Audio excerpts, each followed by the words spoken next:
As runners, we're constantly being told that strength and conditioning is important. Obviously, around the core, your hips, your hamstrings, your glutes. Yes, that is very, very important. But we actually never focus on the feet and the lower leg and the ankles. And that's running. And so in this video, we're going to show you a small little routine that you can do at home and follow in order to strengthen the structures around your feet and your ankles for running specifically.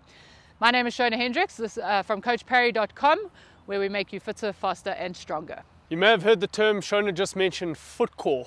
Now, that might seem like quite a foreign term to a lot of people. What is foot core? Foot core really focuses on the intrinsic muscles in your foot. Now, let me just sort of paint a bit more of a picture. We often do strength training and we talk about doing core strength training. We've all come to know that getting a good strong core helps with your body posture, helps you stay upright, and helps with your running form. Now, the foot core is the exact same principle for your feet. We spend so much time as runners on our feet. I mean, that's the definition of running, if you'd like. The intrinsic muscles in your foot are what regulate the speed and movement of your foot and allow for a bigger and a more stable range of motion.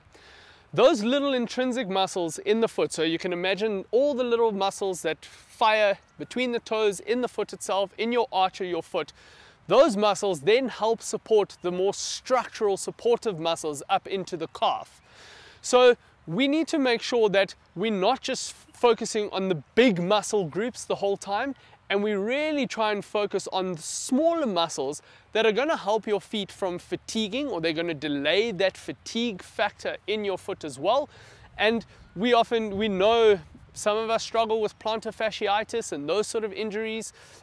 This is a very key component of your strength training or your training as a whole that I would absolutely drive home as much as possible to try and help prevent those injuries, and as I mentioned, help with a more efficient foot with your running.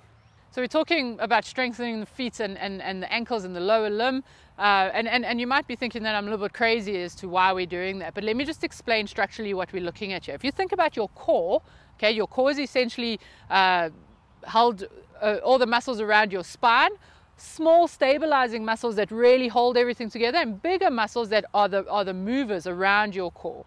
If we don't ever work on those small stabilizing muscles like we've been told to do, they become lazy, and we don't have the stability with the movement, and that's how we get injured. And the foot works in exactly the same way. There are small stabilizing muscles in the foot that are there for stability purposes, and then obviously the bigger muscles that are there for prime moving or to get us going. And so the same thing here. If we never work on those small intrinsic muscles in the feet, those actually get quite lazy and they don't end up working. And the body's a chain. If there's something going wrong at the feet, it's going to move itself up and it's going to compensate in some other way, and you may present with an injury or something going on at the knee or the ankle or the hip. And so we really want to make sure we're sorting out our core, both midsection and within our feet. As runners in particular, this is absolutely vital. Because, well, we're running, we're on our feet firstly, so that's the obvious point. But every single time that you step, these small stabilizing muscles, along with the tendons and all the different parts, all the fascia, has to work to stabilize that foot. There's a lot of forces coming through there with every single step. And that is often how injuries like plantar fasciitis come up, or Achilles tendinopathy, or things like that. And so if we start working on the small intrinsic muscles within the feet, we really can start minimizing some of those common running injuries.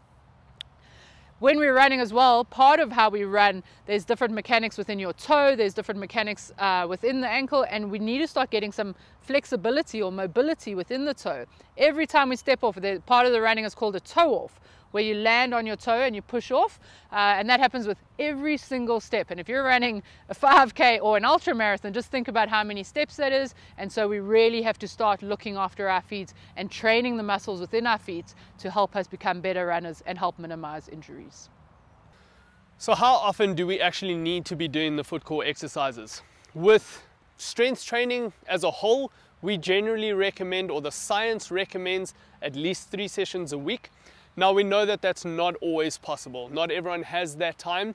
So if you can do 2 sessions, it's better than doing 1 session. If you can do 1 session, it's better than not doing any strength at all. The same really applies for the foot core.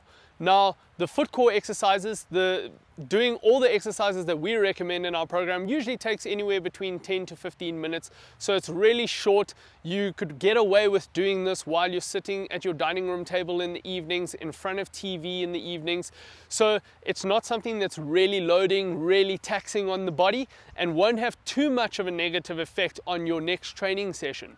So you could actually get away with doing a couple more foot core sessions. As I mentioned, it's very easy and very quick to do at home with minimal equipment. So I would recommend at least 3 sessions a week. Our programs have it in just twice a week, but if you can get 3, even 4 sessions a week, that will be ideal. Just making sure, as with anything, you do space them out in the week and you're not doing them 4 days in a row. Okay, so the first exercise that we're doing is what we call a toe crunch, right? So you're going to use your sweat towel or some sort of towel. Make sure you're on a somewhat slippery floor, or not like necessarily your carpet, so even if you have to use your gym mat, you can. Roll out your sweat towel in front of you and place your foot at the bottom of that sweat towel. Make sure your heel and the ball of your foot are staying down on the ground. And then from there, you're going to just lift up the toes and crunch that sweat towel closer to you, using all the toes. Going to release the towel from there, lift up, put the ball of your foot down, and then make sure you lift up your toes and then crunch again. Make sure that you're using all of your toes and not just crunching with the big toe and the second toe, and that you're really getting a good crunch with all of the toes and not having any kind of lateral movements in your ankle or in your foot. If you're new to this, you really only start with one set, probably 10 to 15 reps.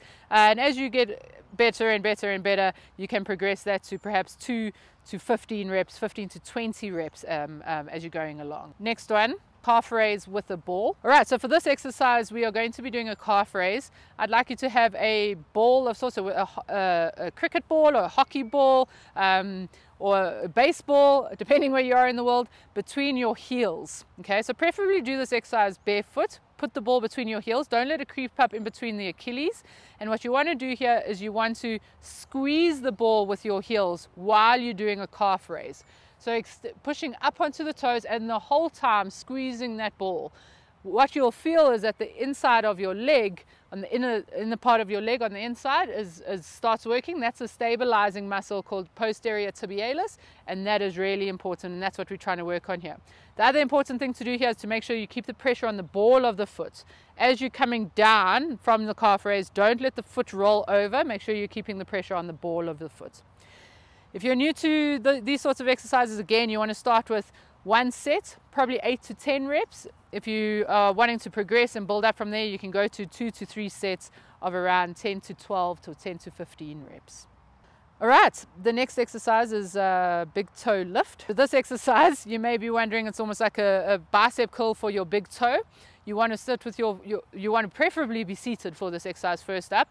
Okay, and then have your foot flat. Have the ball of your foot flat on the ground and your heel. Okay, then you're going to try lift the big toe while keeping the other 4 toes flat on the ground. If you can't do that, if you find your big toe lifts with the other toes lifting at the same time, just cheat a little bit and pop your fingers on those 4 toes and hold them down. Try and teach the neural system what you want it to do. We're tricking the brain a little bit, but eventually those pathways will become more and more defined. And you want to lift that big toe, and even if it's a tiny little lift, every week just try and progress a little bit more and a little bit more. If you're new to this, you want to start with one set of about 10 to 12 reps on each foot, and then the more you get used to it and the more you progress, we can progress to 2 sets of 15 to 20 reps.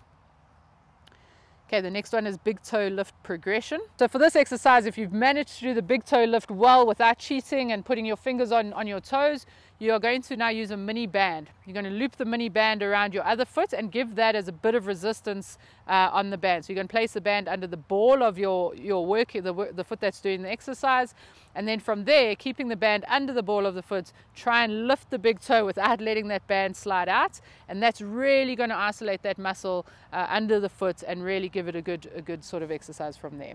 Same principles apply as the big toe lift in the previous exercise, and with this one, just make sure that you only do this if you're able to lift your big toe off the ground without the other toes lifting. Sets and reps for this, you're looking to do 1 to 2 sets of perhaps 10 reps on each side. The next one is big toe lift, small toe lift. So for this exercise, it's following on from the big toe lift. So from here, you're going to be lifting the big toe, keeping the other 4 toes flat on the ground. Then you're going to put the big toe down and lift the other 4 toes up, keeping that big toe flat. So almost just trying to get a bit of rhythm between the big toe and the small toes. Same principles apply. Keep the ball of your foot down. Don't let there be sort of movement, lateral movements in the knee and the ankle from there, and just lifting up the big toe and then putting it down, lifting up the small toes. Again, you can cheat in this exercise if you find they are not talking to each other. Put your fingers on your small toes, make sure they stay down, and the same thing with the big toe. Teach the brain of what we're wanting it to get to. Sets and reps for this, again, starting out, you want to do 1 set of around 10 on each foot and building up to 2 sets of around 15 to 20 eventually. Next one's eccentric calf raise. For this exercise, this is really important. You want to be preferably on a step, but if you don't have one, that's okay. Pushing up onto the toe, again, keeping the pressure on the ball of the foot. Don't let that foot roll over. And then from there, you want to count yourself down slowly. So 5, 4, 3, 2, 1, coming down. A little bit quicker up again. So up onto the toe and slowly counting yourself down, keeping the pressure on the ball of the foot. Don't let that foot roll over. If you're new to this exercise, we start very small. Very, very important with this. So 1 set of 6 to 8 on each leg. And then as we're progressing, you can progress that to 2 sets of 6 to 8 on each leg, and eventually building up to a maximum of 10 on each leg. I wouldn't do more than that. Okay, the next one's ankle mobility. So ankle mobility is vital for running, and a lot of our injuries can stem from this. If you do a lot of strength and conditioning and you struggle to get quite low in your squat, it may be due to your ankle mobility as well. So what you're looking to do here is have the heel flat on the ground, as well as the ball of the foot, and you want to lean your knee over your toes. This is the only time I'm quite happy with leaning over your toes, and just keeping sure that the heel stays flat on the ground. Work within your own limitations. Don't push beyond pain or any sort of stretching.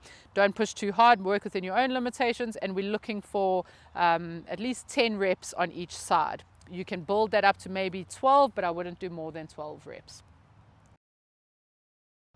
And then the last one is toe mobility. So this is a really, really important one when we're talking about the running gait, and how every time you step off, we have what we call the toe off part of the run.